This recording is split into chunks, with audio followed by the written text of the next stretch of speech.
ब्रह्म मुहूर्त शुरू होता है 3 बजे से लेकर 6 बजे के बीच में। जैसे हमारे पहर हैं, रौद्र काल है 6 से 9, 9 से 12 आपका राक्षस पहर है, फिर 12 से 3 गंधर्व पहर है और 3 से 6 आपका मनोहर पहर। उसे ही हम ब्रह्म मुहूर्त कहते हैं।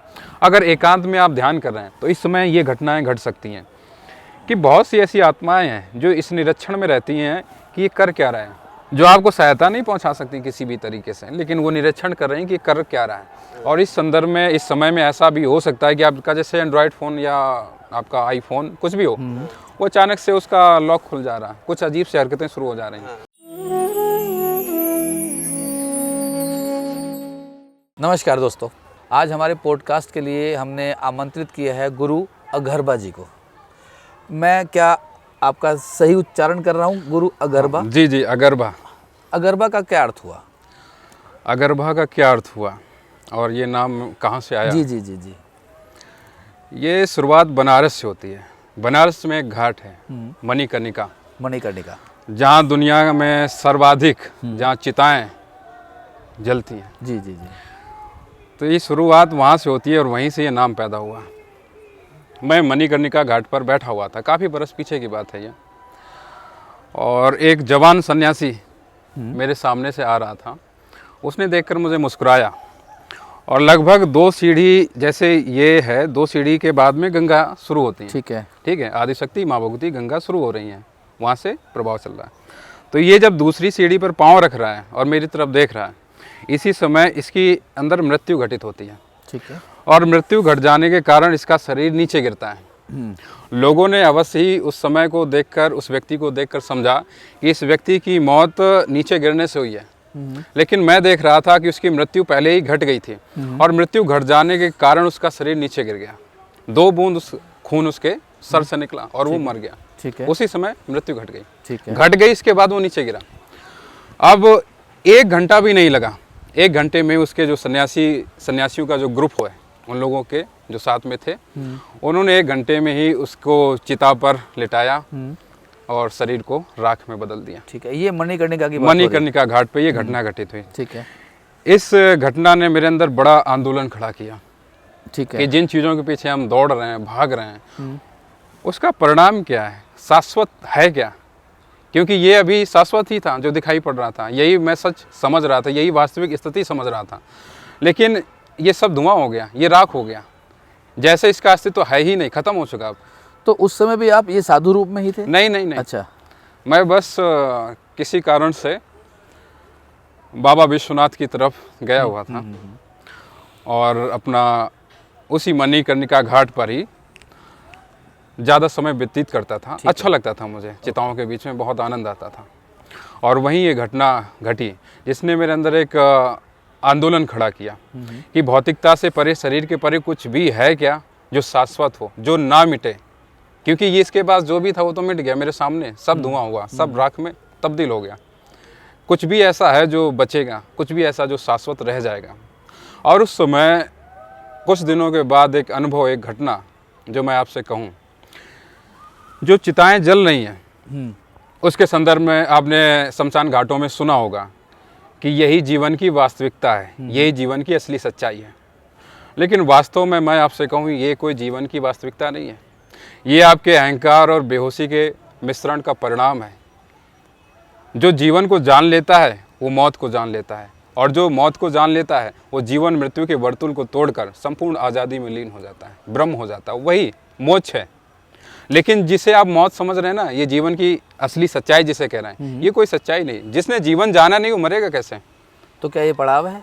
बिल्कुल, इधर से उठा उधर चला गया, इस कमरे से निकला दूसरे कमरे से फिर वापस आ गया। उस पड़ाव में जब वो परिवर्तन हो रहा है तो क्या व्यक्ति जिसकी मृत्यु है, जो जिसने मृत्यु को धारण हुआ, जिसको मृत्यु उपलब्ध हुई है, क्या उसे ज्ञात होता है कि वो दूसरा जा रहा है? क्योंकि हमारे पास वो सूचना नहीं आती किसी माध्यम से।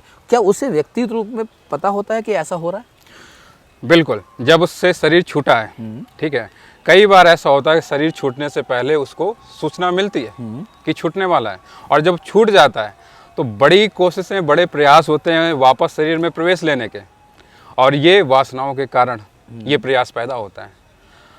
और जब उसमें प्रवेश नहीं मिलता है तब फिर वह दूसरे शरीरों, दूसरे गर्भों की तरफ दौड़ता है। वासना के कारण ही उसे तुरंत शरीर चाहिए, शरीर से चिपकेगा।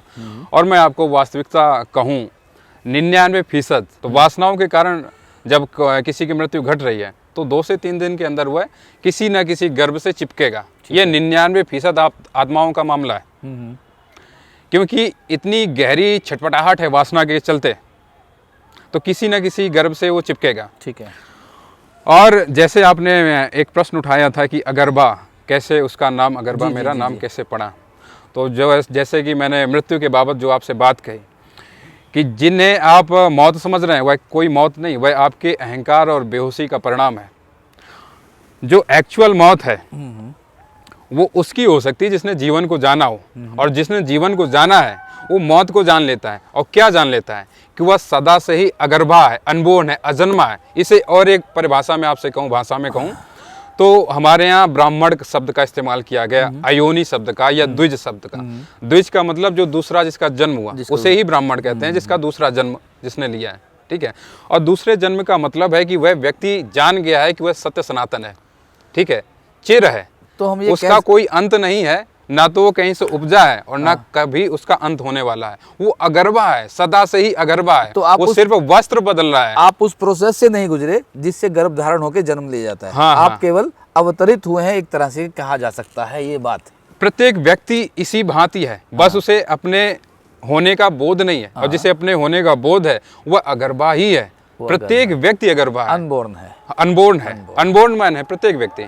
आप क्या है कि वस्त्र बदल रहे हैं, वस्त्रों के संदर्भ में जिस दिन आपको ज्ञात हो जाता है कि मात्र ये वस्त्र है, उसी दिन आप अगरबा की स्थिति को उपलब्ध हो जाते हैं। जैसे अगरबा शब्द हमने महादेव के लिए इस्तेमाल किया, अनबोर्न, अजन्मा, महादेव के लिए हमने इस्तेमाल किया। स्वयंभू जो कहा स्वयंभू जो कहा जाता है, ये वहीं से अगरबा नाम पैदा हुआ। तो आप भी स्वयंभू हैं एक तरह से देखा जाए तो। अगर आप ये मानते हैं कि प्रत्येक कण में राम बसता है, कण कण शंकर है, तो उन्हीं कणों से हम भी बने हैं। ओके। जैसे कि आदि गुरु शंकराचार्य ने अहम ब्रह्मास्मि और मंसूर ने अनहलक की बात उठाई। अहम ब्रह्मास्मि का क्या अर्थ है कि तुम ही ब्रह्म हो, तुम ही सृजन कर रहे हो सृष्टि का, और तुम ही विध्वंस भी मचा रहे हो। ब्रह्म तो वही है। तो ये वहीं से स्थिति पैदा होती है अगरबा की कि तुम ही रचैया हो और तुम ही विध्वंसकारी हो, तुम्हारे सिवाय कोई है ही नहीं।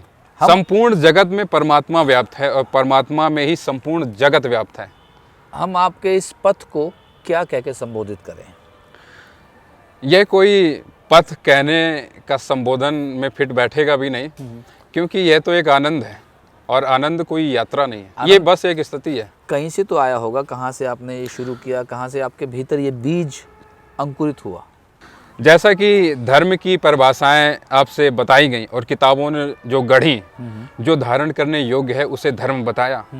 वास्तविकता ये है जो धारण करने योग्य है वो सामाजिक ढांचे को, समाज को चलाने के लिए, व्यवस्थित करने के लिए वो ठीक है, वो नैतिकता है, नीति शास्त्र है, कोई धर्म नहीं। ठीक है। धर्म की जो वास्तविक अवधारणा है आनंद, संपूर्ण जगत में आनंद व्याप्त है और आनंद में संपूर्ण जगत। इसी आनंद को आप परमात्मा कहना चाहें, ठीक है, ईश्वर कहना चाहें, आप इसे ऐसे कहना चाहें कि संपूर्ण जगत में परमात्मा व्याप्त है और परमात्मा में ही संपूर्ण जगत व्याप्त है। ये अवधारणा धर्म है और इसे आत्मसात करने वाला व्यक्ति धार्मिक है। ठीक है। इसके लिए बड़ा विराट कलेजा चाहिए, क्योंकि हम मंदिर में तो राम को देख रहे हैं, बाहर निकलकर कुत्ते को गालियां दे रहे हैं, आदमी की बुराइयां कर रहे हैं, और एक तरफ जैसे हम वसुधैव कुटुंबकम की बात करते हैं, ठीक है, विश्व एक परिवार है, लेकिन हम बातचीत में सिर्फ लगे हुए हैं, लेकिन हम स्वीकार नहीं करते हैं। क्या हम राम को स्वीकार कर रहे हैं कण कण में? अगर आप स्वीकार कर सकें तो आपको दूसरी कोई चीज़ व्यवस्था दिखाई नहीं पड़ेगी, ना तो आपको इस्लाम दिखाई पड़ेगा, ना तो आपको ईसाईयत दिखाई पड़ेगी, क्योंकि अगर आप पक्के हैं आत्मसात करने में तो फिर कोई दूसरा है ही नहीं। हमारे में और प्रहलाद में अंतर क्या है कि प्रहलाद एक तरफ जो है निस्संदेह उस चीज़ को आत्मसात कर चुके हैं, इसलिए हिरण्याकश्यप जब पूछ रहे हैं इस पत्थर में भी तुम्हारा नरसिंह है, तुम्हारा हरि है, तो प्रहलाद कहते हैं बिल्कुल है। और जब वार हुआ गधे का तो फिर जो अदृश्य था अभी तक उसको दृश्य होना पड़ा, नरसिंह को प्रकट होना पड़ा। लेकिन हमारा भरोसा बड़ा कमज़ोर है। हम कहते हैं कि कण कण में शंकर है, लेकिन क्या हम आत्मसात कर रहे हैं? हम शूद्र को क्या ईश्वर की उपस्थिति में देख रहे हैं? हम बीमार को देख रहे हैं क्या? हम जानवरों को देख रहे हैं क्या? और नहीं देख रहे हैं तो फिर दूसरा रास्ता पैदा हुआ अध्यात्म का। यही जो हम आत्मसात कर रहे हैं यहाँ पे, वही जब ये अज्ञानता का पर्दा गिरेगा तो वह स्वभाव बन जाएगा। अब ये धर्म स्वभाव हो जाएगा। इसे भी जब आत्मसात कर लेंगे गहरे में, तब भी ये आदमी का जो व्यक्तिगत स्वभाव है, इंडिविजुअल, वो भी धर्म ही हो जाएगा। और जब हम ज्ञान के मार्ग से खोजेंगे कि हम ये नहीं मानेंगे कि ईश्वर वगैरह कुछ नहीं होता है या आत्मा जैसा कुछ नहीं है, कुछ भी नहीं है भौतिकता से परे, अगर कुछ है तो हम उसको खोज कर देखते हैं। तो जो हम खोज कर देख रहे हैं तो फिर हम वहीं पहुंच रहे हैं। और इस बार हम इनकार नहीं कर पाएंगे आदि गुरु शंकराचार्य की भाषा में, क्योंकि शंकराचार्य ने देख लिया, इसलिए उन्होंने कहा कि अहम ब्रह्मास्मि, तू भी ब्रह्म है, मैं भी ब्रह्म हूँ, ये भी ब्रह्म है, सब ब्रह्म ही है। तो ये अध्यात्म है जहाँ हमने खोज कर देखा और देख लिया। तो हम शूद्र में भी ईश्वर को इनकार नहीं कर सकते हैं, क्योंकि देख लिया, जान लिया। तो अब चाहे शूद्र हो, चाहे पशु हो, पक्षी हो, कण कोई भी हो, सभी में हम परमात्मा को देख सकते हैं, स्वयं को देख सकते हैं। इसलिए जो धर्म की आप परिभाषा किताबों में पढ़ते हैं धारण करने योग्य नहीं, वो तो नीति शास्त्र है, नीतिगत बातचीत है। वास्तविक जो धर्म है उसकी अवधारणा है कि संपूर्ण जगत में परमात्मा, या उसको आनंद कहना चाहें, व्याप्त है और उसी में संपूर्ण जगत व्याप्त है। ऐसी अवधारणा धर्म है। आपके अनुसार जो चीज़ हम धारण नहीं कर पाते हैं, जो हम आत्मसात नहीं कर पाते हैं, इस कारण से अध्यात्म में जाते हैं हम? देखिए, धारण नहीं कर पाते हैं उस कारण से अध्यात्म में जाते हैं या नहीं, वो तो आपका व्यक्तिगत मसला हो सकता है कि इस संदर्भ में आपने कैसी सूचना पाई है। अभी आपने कहा कि जो लोग इस प्रकार के होते हैं, जो इसको उस प्रकार से आत्मसात नहीं कर पाते धर्म को, वो तो फिर अधर्म का भेष ओढ़कर धार्मिक बने बैठे हैं। ठीक है, वो तो नकाबपोश आदमी है, कोई धार्मिक व्यक्ति नहीं है। जैसे मैं एक बात आपसे कहूँ, कुछ समय पहले मथुरा में कुछ मंदिरों ने ये घोषणा की, ये उद्घोष किया कि छोटे कपड़े पहनकर बच्चियां प्रवेश नहीं कर सकती हैं। वास्तव में ये थोड़ा सा विचारणीय स्थिति है, विचारणीय बातचीत है। आप इस पर विचार करें, गौर करें कि मर्यादा वस्त्रों में है या संस्कारों में है। अगर वस्त्रों में मर्यादा है तो जितने भी अपराधी हैं, बलात्कारी हैं, उनको 2-2 मीटर कपड़े पहना दो, शायद उनके अपराध रुक जाएं। ठीक है, मर्यादा तो संस्कारों में है, ठीक है, कपड़ों में नहीं। और फिर हम तो राम से मिलने गए थे, रामत्व में डूबने गए थे, हमारा ध्यान कहीं और कैसे जा सकता है? और अगर कण कण में राम ही बसता है तो उस बच्ची में भी तो राम ही होगा। उस राम को देखने के अलावा हम कुछ और क्यों देख रहे हैं? मेरा यहाँ पर थोड़ा सा आपसे इस वक्तव्य पे विरोध है। उस लड़की के लिए वर्जित है या उस लड़की को देखने वाले लोगों को बचाने के लिए वर्जित है? किसी के लिए भी वर्जित नहीं है। ये वर्जना शुरू होती है, ये प्रतिबंध जो शुरू होता है वह ब्रह्मचर्य के कारण शुरू होता है। अब ब्रह्मचर्य की आप स्थिति समझ लें। पहले ब्रह्मचर्य का अर्थ है जिसके केंद्र में ब्रह्म है, जिसके केंद्र में आनंद है, बाकी सब परिधि में है। ठीक है, आचरण जो ब्रह्म को चर रहा है, ब्रह्म को धारण कर रहा है, ठीक है, वह ब्रह्मचारी है। वीर्य को रोक लेना कोई ब्रह्मचर्य नहीं है। ठीक है, ठीक है, क्योंकि जो वीर्य है वो तो पदार्थ है। जब मरोगे तो खून भी यहीं गलेगा और वीर भी यहीं सड़ेगा। लेकिन वीर्य में बहुत सारी आत्माएं जो उनके वीर्य कणों में होती है, वो क्या वीर्य कणों में कोई आत्मा नहीं होती है। तो फिर वो जीवित कैसे होते हैं? फोर्स, जैसे कि एक तो जिंदा है, एक तो जिंदा, जैसे सपोज दैट मैं आपसे बात कर रहा हूँ इस समय, जैसे कि स्वप्न दोष की। स्वप्न दोष में जीवन नहीं होता है लगभग। हाँ, वीर्य में जीवन नहीं होता, सिर्फ पदार्थ होता है। ठीक है, अब जो फोर्स पदार्थ को बाहर फेंक रही है, ठीक है, फोर्स महत्वपूर्ण है। ठीक है, फोर्स ही हमारे काम की चीज है, पदार्थ नहीं। हम इसका यहाँ पे ये मतलब नहीं कह रहे हैं कि आप वीर को बर्बादी करें, ठीक है, वीर को नष्ट करें। हम इसमें बिल्कुल भी सहमत नहीं है। बस हम ये कह रहे हैं कि ब्रह्मचर्य को साधने वाला ब्रह्म को साधता है, वीर को नहीं। वीर सिर्फ एक माध्यम हो सकता है, वहां से हम ऊर्जा खींच कर हम माध्यम बना सकते। जब भी इजैकुलेशन होता है, जब भी किसी का वीर्य स्खलित होता है, तो क्या उन वीर्य कणों में जो 4-5 करोड़ आत्माएं हमारे हिसाब से होती हैं, तो क्या उसमें वो आत्माएं होती हैं? एक व्यक्ति, जो आपने अभी पहले कहा कि वासना के कारण वो किसी दूसरे गर्भ में धारण हो जाता है, तो वो क्या उनमें से किसी वीर्य कण में उसके होता है? क्या चीज़ है जो? नहीं, ये आप जैसे कि अब ये समझ लीजिए, ये खोल है। हाँ, ठीक है, जैसे कि ये कोई बीज है, ठीक है, जीवन तो इसमें छुपा हुआ है। इसको चाहिए मृदा, अच्छी मृदा, आप उसमें रखेंगे, ये जो है जीवन पैदा हो जाएगा। वैसे गर्भ धारण नहीं, वीर से सिर्फ गर्भ तैयार होता है, भ्रूण तैयार होता है। लेकिन जिसे आप आत्मा कह रहे हैं, जिसे चेतना कह रहे हैं, जिसे जैसे ये हम बोल चाल रहे हैं, जैसे यहाँ बैठे हुए हैं, ये वास्तव में सिर्फ खोल का काम नहीं है, इसके अंदर भी कुछ है। जो उसके अंदर है वही आत्मा है। तो वीर्यकर्ण में आत्मा नहीं होती? नहीं नहीं, उसमें सिर्फ खोल है, शरीर है, पदार्थ है। पदार्थ है। नहीं, वो ठीक है। जीवित है कि नहीं है? बिल्कुल जीवित यदि है। जीवित है तो उसमें आत्मा क्यों नहीं है? नहीं नहीं, यहाँ पर जीवन दो तरह से घट रहा है। ठीक है, चेतना है या जीवन है?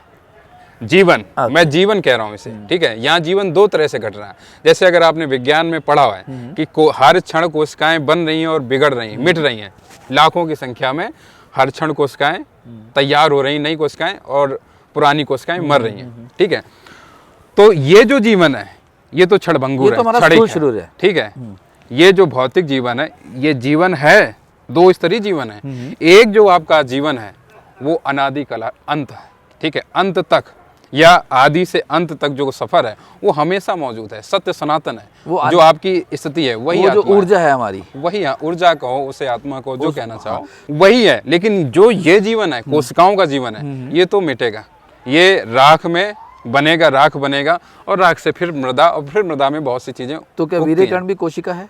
बिल्कुल, उसी से कोशिकाएं बनती तो हैं। उसमें चेतना कब आती है? चेतना को आत्मा कहा गया है? बिल्कुल, कोई शब्द आत्मा हैं का- अलग अलग। ठीक है, आप कहने के ढंग अलग अलग हैं लोगों के।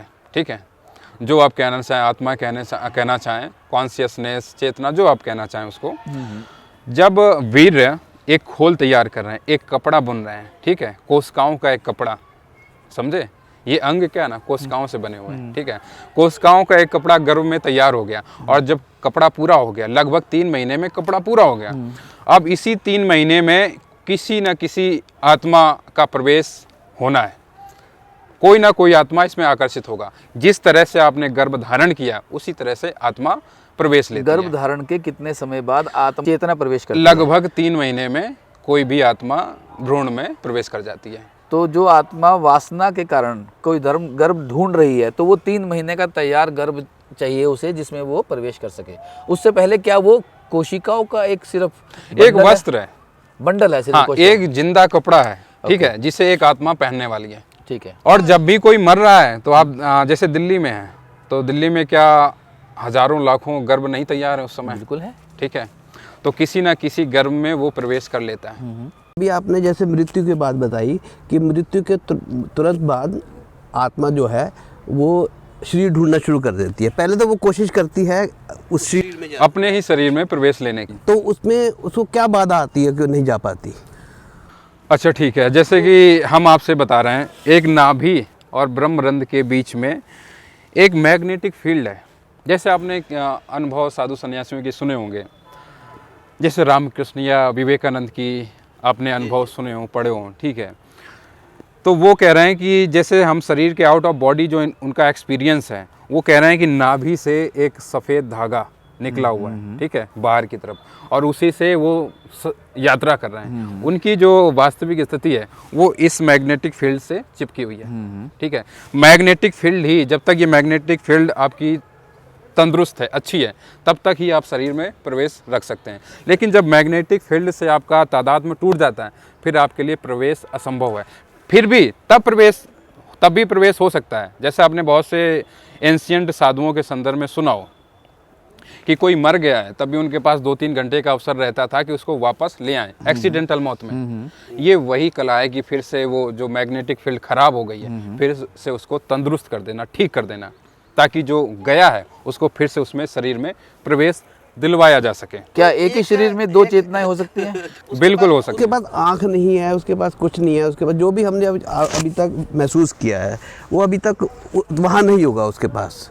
अभी हमारी अनुभूति जितनी भी सेंसेस हैं उसके थ्रू है, तो वो कैसा महसूस करता होगा अपने आप को?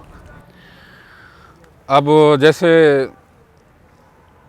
आप अंधे हो जाएं, अचानक से आपने इतनी खूबसूरत इस दुनिया को देखा, बहुत सुंदर दुनिया है ये, ठीक है, इसे आप देख रहे हैं, अचानक से आप अंधे हो जाते हैं, फिर कैसा आप महसूस करेंगे? नहीं, मेरी आंख बंद हो गई पर मेरी काम केवल चेतना कार्य कर रही है ना।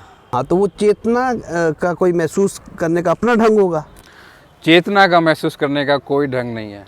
हाँ, अब यहाँ पर जैसे मन की बात कर लें, ठीक है, कौन ये महसूस कर रहा है चीज़ों को? मैं यहाँ जाऊँ। हाँ, ये कौन सी चीज़ें महसूस कर रही हैं? जैसे आपने जोक को देखा हो, जोक शरीर से खून चूसती है, ऐसे ही मन की प्रवृत्तियाँ हैं, मन के पैरासाइट्स, जिनका ये सारा भ्रमजाल बना हुआ है, जितनी भी वासनाएं हैं वो सिर्फ मन की प्रवृत्तियों से पैदा होती हैं, मन के पैरासाइट्स।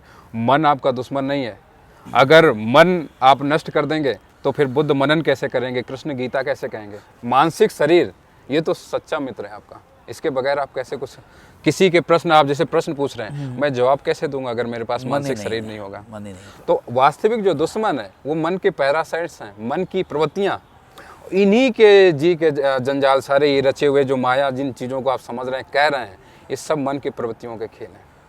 ये मन की प्रवृत्तियाँ ही हैं जो ज़बरदस्ती आपको दूसरे शरीर में प्रवेश करवा रही हैं, और जितनी भी शरीर में वासनाएं उठ रही हैं वो सिर्फ मन की प्रवृत्तियों के कारण पैदा होती हैं। अभी आपके आत्मा से कोई तादात्म्य आपसे हुआ नहीं है, नहीं हुआ। ठीक है।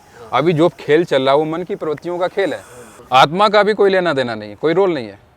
अभी तो सारा खेल मन की प्रवृत्तियों का चल रहा है। स्वामी जी, जो आत्मा है, हमने बहुत सारे सुपर नेचुरल चीज़ें सुनी हैं, भूत प्रेत, ये वो, जिन प्रेत, बहुत सारी बातें सुनी हैं।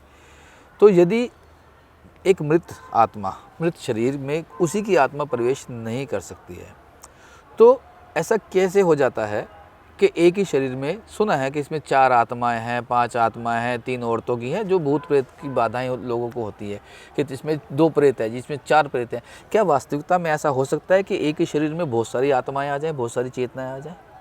यहाँ पर 2 तरफा उत्तर बनेगा। पहला तो जिसे आप भूत प्रेत और जितने भी भूत प्रेत के नाम पर दरबार चलाए जा रहे हैं, आप पढ़े लिखे लोग हैं, आपने हिस्टीरिया बीमारी सुनी होगी। जब एंजाइटी डिप्रेशन गहरे में बैठता है तब हिस्टीरिया बीमारी पैदा होती है। और हिस्टीरिया ऐसी है कि अगर यहाँ पे 100 लोगों को हिस्टीरिया है और 1 लाख लोग बैठे हैं, और एक व्यक्ति ने अगर ऐसे ऐसे करना शुरू कर दिया तो फिर 99 लोग उसको देखकर तुरंत एक्टिविटी शुरू कर देंगे, उसको मास संक्रमित हो जाएंगे वो भी। मास हिस्टीरिया उसको कहते हैं, ठीक है। और इसे ही हमारे जो दरबार चलते हैं भूत प्रेत के, उसका लाभ उठाकर भूत प्रेत की बीमारी का नाम देकर अपना धर्म के नाम पर धंधा कर रहे हैं। डबल साउंड कैसे आ जाती है? स्त्री का भी आवाज निकाल रहा है, वो पुरुष की आवाज भी निकाल रहा है, जो फिल्मों में देखा जाता है हमने कि भाई ऐसे ऐसे बोल रहे हैं। हाँ, वैसे भी देखा है। चौकी आती है, तो वो एक साउंड, वोकल साउंड की अलग ही चेंज हो जाती है, बिल्कुल अलग, कि स्त्री की आवाज भी आ रही है और पुरुष, वो कैसे हो जाता है? ये सूचनाओं के कारण होता है। ओके, ठीक है।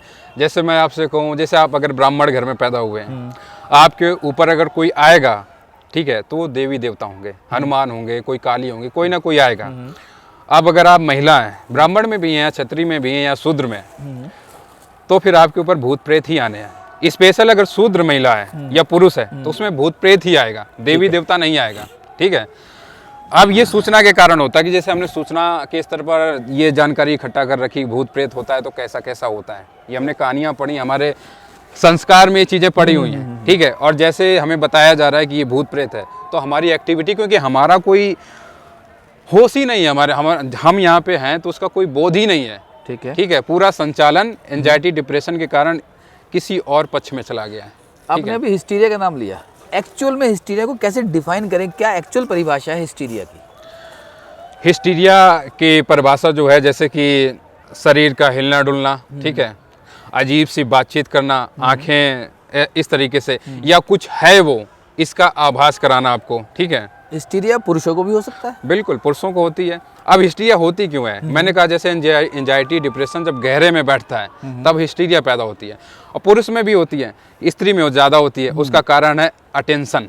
अच्छा, जैसे सपोज दैट आपके घर में आपकी बीवी है, उससे कोई बातचीत करने वाला नहीं है, उसकी कोई तारीफ करने वाला नहीं है, ठीक है, कि भोजन अच्छा बनाया कि खराब बनाया है, ठीक है, चलो घूमने चलते हैं, कहीं कुछ है नहीं उसको देखने सुनने वाला। पति आ रहा है, संभोग कर रहा है, बस उतनी बातचीत है, लैक ऑफ अटेंशन कह सकते हैं। बिल्कुल। ठीक है। अब ऐसी बच्ची जिसके बहुत सपने हैं, बहुत सी उम्मीदें हैं, जब पूरा बिखर रहा है, टूट रहा है, दिन भर वो सोच रही उसी संदर्भ में, ठीक है, अब यहाँ से हिस्टीरिया की शुरुआत हो रही है। इसलिए, और जैसे दूसरा, जिन महिलाओं के जैसे सौंदर्य शास्त्र आपका है, मैं उसमें सहमत नहीं हूँ, लेकिन जैसे शरीर काला है, ठीक है, जो सूरत आपने बना रखी है कि सूरत ऐसी अच्छी होती है वैसी खराब होती है, वैसे जो आपने खराब बना रखी है, उस तरह की बच्चियों में आप ज़्यादा ये बीमारी देखेंगे भूत प्रेत की। आप कभी भी विश्लेषण करके देख लीजिए, जो आपके सौंदर्य शास्त्र स्त्रियां सुंदर नहीं है, उन्हीं में ये ज़्यादा बीमारी देखने को मिलेगी। और जितने भी भूत प्रेत के लक्षण हो सकते हैं वो सारे लक्षण हिस्टीरिया में दिखाई पड़ते हैं। अब दूसरा, जब इसका पहलू मैं बात कर रहा हूँ ईमानदारी से, तो दूसरा पहलू भी आपसे कह देता हूँ।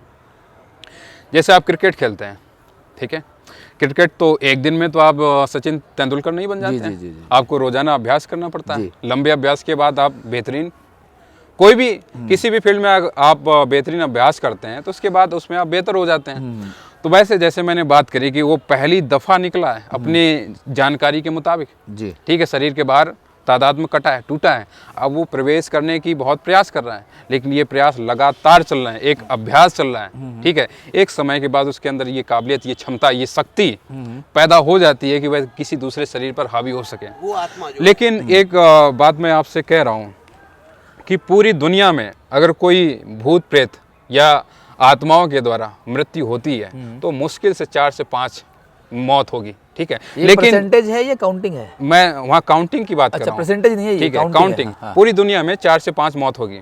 और सच में अगर जैसे कोई प्रेत आत्मा है या देव आत्मा है, वो सच में अगर आपके ऊपर हावी है तो मैं आपको विश्वास देता हूँ कोई भी दरबार, कोई भी तांत्रिक, कोई भी बाबा बचा नहीं सकता आपको, कोई भी नहीं बचा सकता है। ये वही आदमी आपको संरक्षित कर सकता है, सुरक्षा दे सकता है जो स्वयं आत्मा को जानता हो, जो स्वयं आत्मज्ञान को उपलब्ध हो। उतनी ऊंचाई चाहिए ठीक है। फिर देव योनि से छुटकारा दिलाने के लिए, प्रेत योनि से छुटकारा दिलाने के लिए। हमने देखा है कि छोटे छोटे बच्चे, उनके ऊपर आत्मा आ जाती है या वो किसी प्रकार से बीमार हो जाते हैं और हमारी लैक ऑफ नॉलेज के कारण या अल्प ज्ञान के कारण हम ये मान के चलते हैं कि इस पे आत्मा है। तो बहुत सारे बच्चे जो आज की डेट पे बीमार हैं, जिनको हार्ट अटैक हो रहे हैं, छोटे छोटे बच्चे, उसके बारे में हम कैसे जानें कि या इनको एक्चुअल में कोई मेडिकल प्रॉब्लम है या इस तरह की कोई सुपर नेचुरल प्रॉब्लम है? देखिए, जैसे कि आपने कहा छोटे छोटे बच्चे हैं, अब जैसे कि मैं आपको बता रहा हूँ, जो जागरूक हैं, पढ़े लिखे हैं ठीक है, वो यही समस्या जब होती है तब जाते हैं साइकार्टिस्ट के पास। लेकिन जिनके पास एजुकेशन कम है या तार्किक नहीं है ठीक है, समझदार नहीं है, वो जाते हैं बाबाओं के पास में। ओके। और दोनों जगह से समस्या का निदान भी होगा, उसका भी कारण समझ लो। साइकार्टिस्ट साइकोलॉजी के बेस पर आपको ठीक कर रहा है, ठीक है। और साइकोलॉजी यहाँ पे भी है। जैसे जिस स्त्री ने 3 साल से अपने घर की जो दहलीज नहीं लांघी है, इसी बहाने कम से कम वो 4 बार आश्रम जा रही है, नए नए लोगों को मिल रही है। ये पति जो बात नहीं कर रहा था, बार बार पूछ रहा था कैसी तबीयत है तुम्हारी, अटेंशन मिलना शुरू हुआ। अटेंशन जैसे अटेंशन मिलना शुरू हुआ वैसे फिर से वो ठीक होनी शुरू हो गई। दोनों ही ट्रीटमेंट चल रहे हैं, साइकाट्रिस्ट भी कर रहे हैं, लेकिन इसमें बाबा का कोई भी योगदान नहीं है। ये वातावरण का योगदान होने में कोई दिक्कत नहीं है। ठीक है, इसमें वातावरण का योगदान है, वातावरण के कारण ये बच्ची ठीक हो रही है, और वहाँ साइकाट्रिस्ट जिम्मेदार है ठीक करने में, बाबा का कोई योगदान नहीं है। क्योंकि उसे सुना जा रहा है, क्योंकि उसे सुना जा रहा है। आप उसे सुन रहे हैं। अभी जो बात करने को राजी नहीं था वो बार बार पूछने आ रहा है कि चाय पी लो, ठीक है, तमाम तरह की बातचीत हो रही है। चलिए स्वामी जी, अब लास्ट एक छोटा सा बता दीजिए कि जैसे आपने कहा कि आत्मा तुरंत जन्म ले लेती है और गर्भ धारण के 3 महीने के अंदर अंदर वो एंट्रेंस कर जाती है, तो जो आत्माएं हमें बात हो रही कि भूत प्रेत के रूप में एंटर करती है, तो उनकी कोई वो अलग आत्मा होती है, वो क्यों करती है? जैसे मैंने अभी बीच में एक बात आपसे करी थी कि कोई भी एक दिन में बेहतर नहीं होता है। कोई भी बैट्समैन है या इकॉनमी में है, हिस्ट्री में है, पॉलिटिशियन है, वो लगातार मेहनत कर रहा है, अभ्यास कर रहा है और एक पद पा रहा है, ठीक है। जब वो प्रवेश करने की चेष्टा कर रहा है और प्रवेश नहीं मिल रहा, ये अनाड़ी है। अच्छा। लेकिन ये लगातार वासना के कारण प्रवेश करने की चेष्टा कर रहा है, और जब धीरे धीरे इसका प्रयास लगातार हो रहा है तो उसके अंदर एक नया ज्ञान भी पैदा हो रहा है कि कैसे प्रवेश करें, और नई शक्ति भी पैदा हो रही है। और फिर सामने जैसे शरीर कमज़ोर है, ठीक है, तो उस शरीर पर हमला करें जिस पर प्रवेश करना आसान है। जैसे कोई बॉलर है, उसमें जो है 4-6 लगाए जा रहे हैं, ठीक है, उसको पीटा जा रहा है, और जो एक दूसरा बॉलर है उसके साथ में जो है सिर्फ हम डिफेंड कर रहे हैं, ठीक है। तो फिर हम शरीर तय कर रहे हैं, इस शरीर में प्रवेश मिल सकता है तो उस पर हम हमला कर रहे हैं, हावी हो जा रहे हैं, ठीक है। और ये अगर जो हावी हुआ है, ठीक है, जो हावी हुआ है उससे आपकी मुक्ति बहुत मुश्किल है कि मिल सके। वो साधारण बात नहीं है। अब इसमें भी जैसे प्रेत की हम बात कर लें, अगर प्रेत हावी हो गया या देव हावी हो गया तो बहुत मुश्किल है कि आपको मुक्ति मिले, अब आपका शरीर से वो बाहर चीज़ हो सके। तो गुरु जी, क्या संभव है कि कोई ऐसा व्यक्ति हो तो आप उसका निवारण कर सके? बिल्कुल ऐसा किया जा सकता है। जो हर जगह से निराश हो चुका हो वास्तविक समस्या के साथ में, वास्तविक आदमी है, उसके साथ में हम प्रयोग कर सकते हैं। ठीक है। क्योंकि हम आपको जैसे एक बात बताना भूल चुके हैं जैसे मेरी साधना के संदर्भ में आपने बातचीत नहीं करी, थोड़ी सी मैं आपसे सूचना दिए देता हूँ। जैसे मैंने ओम की साधना की थी, ठीक है। और ओम मेरे हाथ में है प्रकट, ठीक है, और उससे मैं बहुत से कार्य करता हूँ। ठीक है। जैसे कुंडलिनी की शक्ति की बात करेंगे आप, उस समय हम उस पर बात करेंगे अलग तरीके से। तो क्राउन चक्र, जो सहस्त्रार चक्र की बातचीत आप कर रहे थे, सहस्त्रार चक्र भी मेरे पास है। ठीक है। प्रत्यक्ष मैं आपको दिखा सकता हूँ, ऐसा नहीं कि बाद में या कुछ और, वो दिखाई जा सकती चीज़ें। ठीक है। हाँ, तो ठीक किया जा सकता है। जो ऊर्जाओं का खेल खेलना जानता है उसके लिए संभव है। तो बहुत सारे लोग, बहुत सारे ऑडियंस, बहुत सारे ऐसे सीकर्स हैं, वो जानना चाहते हैं, वो ऐसे लोगों को ढूंढ रहे हैं, ऐसे विद्वानों को या ऐसे गुरुओं को जो उनकी इस प्रकार की समस्याओं का निवारण कर सकते हैं। तो क्या उनको आपकी तरफ मोड़ा जा सकता है? क्या हम अपने चैनल के माध्यम से उन्हें बता सकते हैं कि आप एक विशिष्ट व्यक्ति हैं जो इस प्रकार का निवारण करते हैं? कि यहाँ पर कोई भी विशिष्ट नहीं है। एक पेशेंट के लिए डॉक्टर भगवान है, वो विशिष्ट है। एक ऐसे जो इस प्रकार की समस्याओं से ग्रसित हैं, उसके लिए कोई भी आदमी जो उंगली पकड़ के उसे बाहर निकाल दे, डूबने वाले के लिए तिनका ही सहारा होता है। तो क्या वो तिनका आप हैं? उन लोगों को आपकी तरफ मोड़ा जा सकता है? क्या हम अपने डिस्क्रिप्शन बॉक्स में आपके बारे में लिख सकते हैं कि आप इस प्रकार की बाधाओं को दूर करते हैं? नहीं, दरअसल हम इस तरह की बाधाएं दूर नहीं करते हैं। हाँ। हम आत्म जागृति की तरफ आदमी को मोड़ते हैं। हम आदमी को इतना सक्षम, इतना शक्तिशाली मार्ग की तरफ ले जाएंगे कि वह इतना शक्तिशाली, इतना सक्षम हो जाए कि कभी कोई इस तरह की बाधा उसे छुए ही ना। अगर है भी तो वह स्वतः ही नष्ट हो जाए। तो इसका मतलब ये है कि आप इस प्रकार से उनकी सहायता कर सकते हैं। दूर हो जाएगा इस बारे में कोई पक्का नहीं है। तो मैं चाहता हूँ कि जो आदमी वास्तव में है उसको वो जाने, उसको वो उपलब्ध हो। आदमी का सबसे बड़ा अपराध है कि वो बिना जाने मर जाता है कि वो है कौन। उस स्थिति से मैं उसको बाहर निकालना चाहता हूँ। भौतिकता से भी कुछ परे है, उसे मैं उस चीज़ का आभास दिलाना चाहता हूँ। आपसे संपर्क कैसे किया जा सकता है? मुझसे संपर्क करने के लिए, जैसे मैं इसमें साधना मंदिर में ध्यान सिखा रहा हूँ, जो भी यहाँ आता है मैं ध्यान सिखाता हूँ। ठीक है। और जो भी प्रश्न होते हैं बच्चों के, मैं उनका निवारण करता हूँ। जो भी समस्याएं हैं उनका निवारण करता हूँ। और हमारा जैसे YouTube पर भी एक चैनल है, द अनबोर्न योगी। दोबारा से कह दीजिए। The unborn Yogi. अनबोर्न योगी। हाँ। तो वहाँ से भी आप जुड़ सकते हैं। वहाँ पर हम ध्यान से संबंधित कई हमारे प्रवचन हैं। ठीक है। तो बहुत सारी वैसे ही समस्याएं दूर हो जाएंगी। ठीक है। और जो समस्या दूर नहीं होती है, मैं इजाज़त देता हूँ आदमी को कि वो खुलकर मुझसे बातचीत करे। वो मेरी गर्दन पकड़कर अपने प्रश्न पूछे। अगर उसको असंतुष्टि है तो जब तक मैं उसे संतुष्ट नहीं कर दूंगा तब तक मैं उसे छोड़ूंगा नहीं। स्वामी जी, एक बात बताइए, आत्मा, परमात्मा, परमात्मा को कैसे उपलब्ध किया जा सकता है, कैसे जाना जा सकता है? आत्मा है तो परमात्मा भी कहीं ना कहीं है, कैसे उस बारे में हमें अनुभव हो सकता है? थोड़ा सा बताइए इस बारे में। जैसे हमारे 7 शरीर हैं। एक तो भौतिक शरीर है, मानसिक शरीर है, ऊर्जा शरीर है, छाया शरीर है, इसके बाद में आत्मा शरीर है, ठीक है, फिर उसके बाद अस्तित्व शरीर है, फिर उसके बाद परमात्मिक शरीर है। शरीर की तरफ जब देखा तो ख्याल पैदा हुआ कि शरीर के परे कुछ है क्या।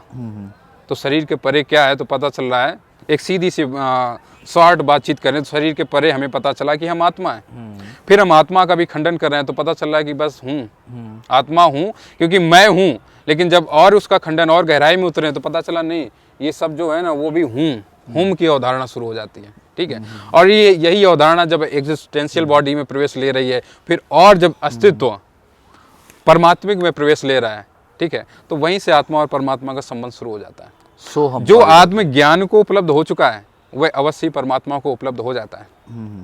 जो स्वयं को जानता है, स्वयं को जान, वही बात है अनहलक और ब्रह्मास्मि की। जो स्वयं को जान गया वो स्वयं ही ब्रह्म हो गया। तो साधारण सा मार्ग क्या है परमात्मा को जानने का? देखो, मैं अपने अनुभव से अगर कहूँ और तमाम उपलब्ध व्यक्ति जो रहे हैं उनकी गणना से भी, उनके गणित से भी कहूँ तो ध्यान के अलावा कोई दूसरा मार्ग है ही नहीं जिसमें आप उपलब्ध हो सकें आसानी से। ध्यान क्या है? ध्यान मन की प्रवृत्तियों के लिए विष के समान है। जब मन की प्रवृत्तियों का नाश होता है तब दरवाज़ा खुलता है आत्मा की तरफ। क्या ध्यान कंसंट्रेशन है या अवलोकन है? ना तो अवलोकन है और ना ही केंद्रण है, जहाँ हम ध्यान को केंद्र कर रहे हैं। ठीक है। अभी अवलोकन भी करेंगे तो एक वो मन की प्रवृत्ति अवलोकन करेगी, आदमी अच्छा है खराब है, अवलोकन हो रहा है, ठीक है, जांच पड़ताल की जा रही है, ठीक है। ध्यान में तो हम बस बैठे हुए हैं, जो हैं उस चीज़ को हम खोते चले जा रहे हैं। वास्तव में जो ध्यान या आदमी के संदर्भ में बात करें, आदमी अपनी ऊंचाई में स्वयं ही बाधा है, उसका गणित, उसका जानकारी, उसकी सूचना ही उसके मार्ग में, उसकी उपलब्धि में बाधा है। और ये जब छूट रहा है, जैसे वेदों की महिमा की आपसे बात करूं, जहां वो कह रहे हैं कि जो शून्य हो गया वही पूर्ण हो गया। शून्य तो तभी हो गए जो ये बाहर से सीखा सिखाई जो बातचीत है उसके संदर्भ में वो सब चीज़ें विस्मृत हो जाएंगी, भूल जाओगे, तभी तो शून्य हो सकोगे, खाली हो सकोगे। अभी तो जानने का अहंकार है। जो स्वयं को जान रहा है, ठीक है, वो परमात्मा को भी जान रहा है।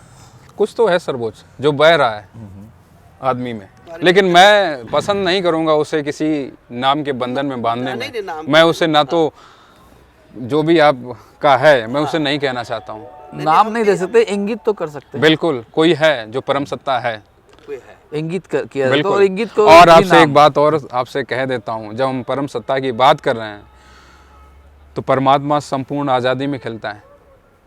उस परमात्मा की मैं बात आपसे कह दूँ, इस अवस्था में जब आप हैं तो आप चाहे हजारों गर्दन काटो या हजारों पुण्य के काम करो, जो भी आप पुण्य समझते हैं, उससे कोई लाभ होता नहीं है। ये मत समझना कि उन कार्यों से आपको परमात्मा प्रसन्न होकर कुछ दे रहा है।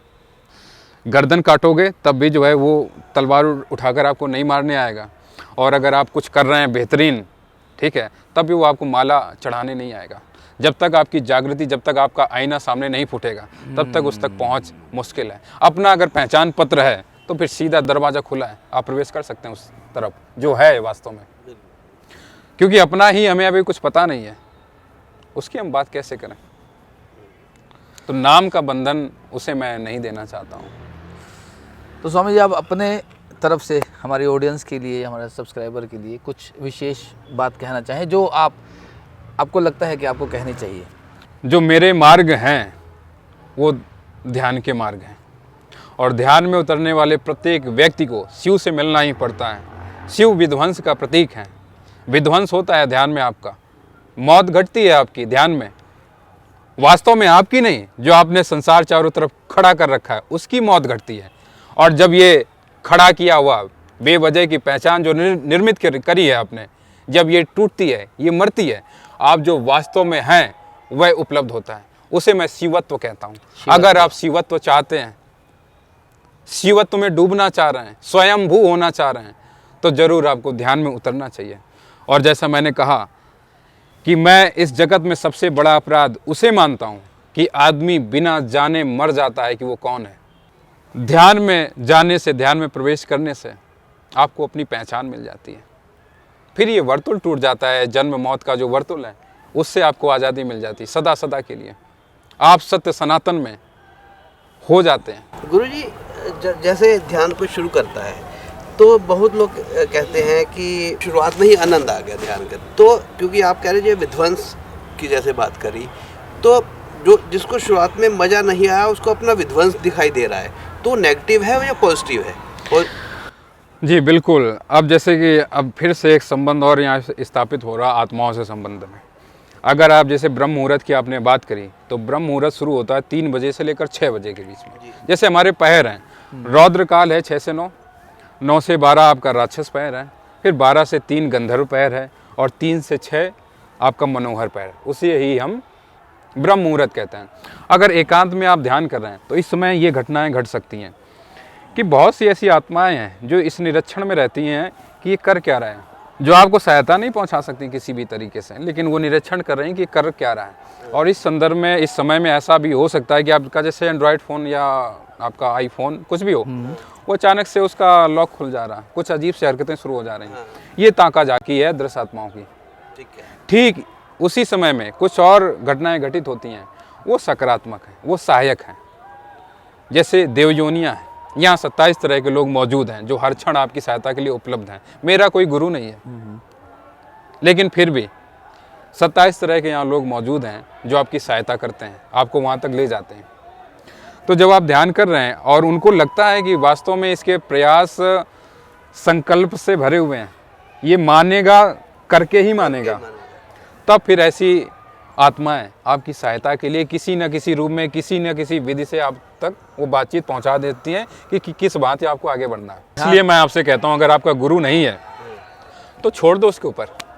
अगर कुछ होगा तो अब उसकी जिम्मेदारी है, समष्टि की जिम्मेदारी है। जो सब कुछ सब तरह से तिरोहित कर देता है वो त्रिपुरारी हो जाता है। ये महत्वपूर्ण सूत्र है। जो सब कुछ सब तरह से तिरोहित कर देता, त्रिपुरारी, त्रिपुरारी मतलब शंकर जी, भगवान शिव, वो शिव हो ही जाता है। कि जो हो रहा है उस पर छोड़ दे। सनातन का यही मतलब है।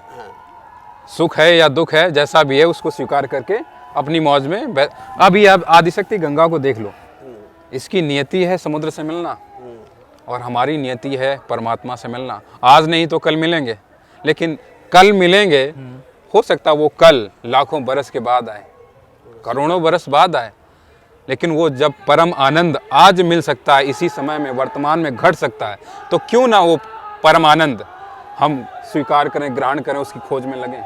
अगर आज ही मिल सकता है तो हम क्यों कष्ट सहें इतने हजारों वर्ष तक। बस बात इतनी सी है।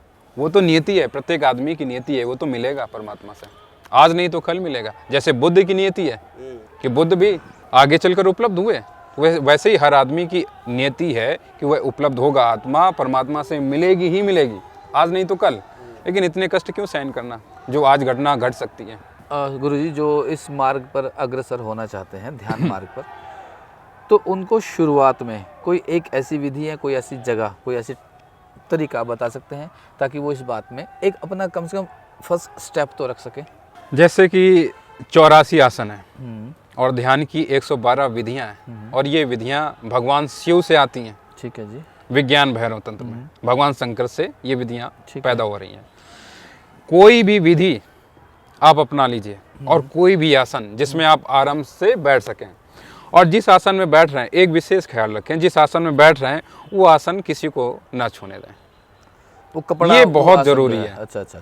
और आसन जो है जितना गर्मी पैदा करने वाला होगा ऊन का, क्योंकि ऊन अभी उपलब्ध है, कंबल हो गए जैसे, उस आसन को किसी से छूने मत दें, किसी को छूने मत दें। हर मौसम में, किसी व्यक्ति को मत छूने दें, और हर मौसम में वही ऊन वाला। ओके, उसको अपने पास ही रखें, ठीक है, उसी में अपना करें।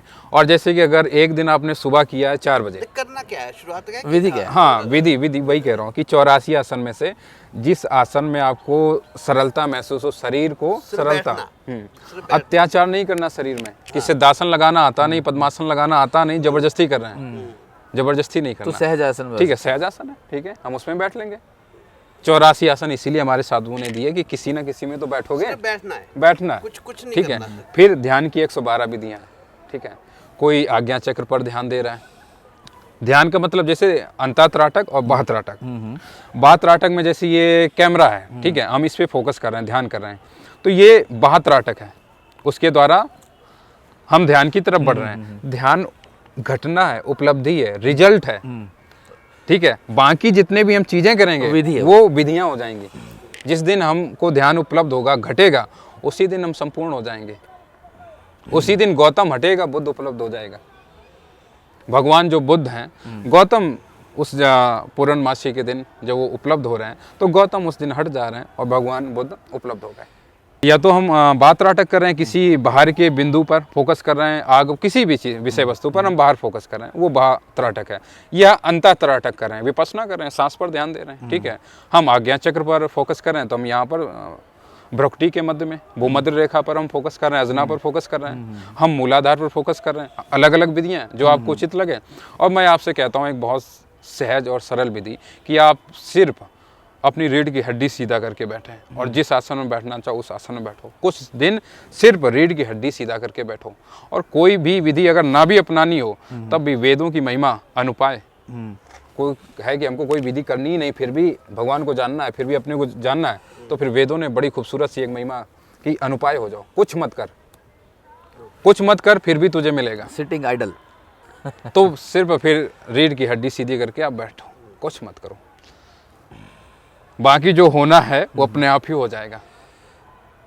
जरूरी नहीं कि हर एक विधि में आप उसको, जैसे हमारे पास कोई विधि है, ठीक है, हम उसी को करवा रहे हैं, जरूरी नहीं। हर शरीर की अपनी अलग कार्य क्षमता, उसकी अपनी अलग अलग उसकी प्रणालियां हैं, सिस्टम्स हैं, ठीक है, उसके अंदर जो सूट कर रही है उसको, ठीक है।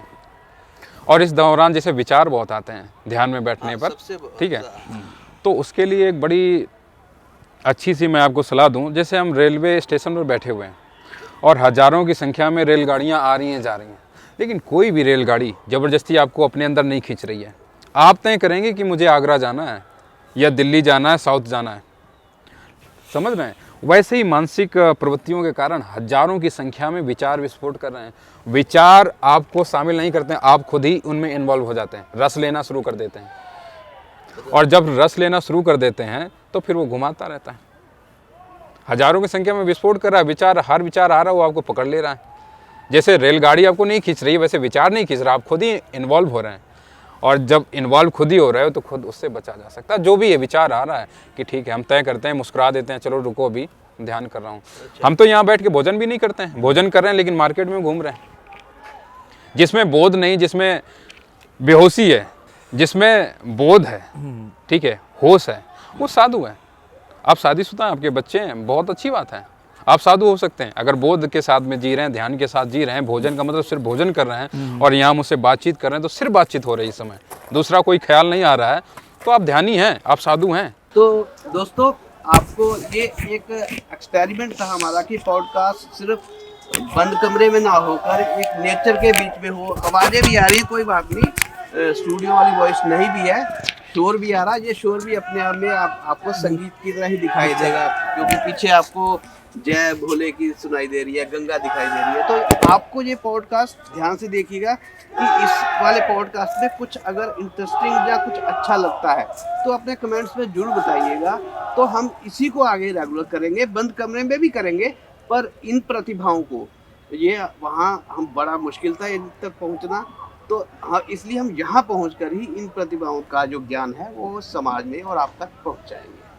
और कोई भी प्रश्न अगर आपका रह गया हो, कोई प्रश्न आप पूछना चाहें, तो आप उसको प्रश्न रखिए अपना, मैं प्रयास करूंगा, अगर मेरा कोई अनुभव, आंखों देखा कुछ हाल होगा, मैं ज़रूर सुनाऊंगा। और उचित मार्गदर्शन भी अगर ध्यान में, साधना में आपको चाहिए, तो ज़रूर जो मैं बेहतर जानता हूं आपसे मैं कहूँगा। बहुत बहुत धन्यवाद।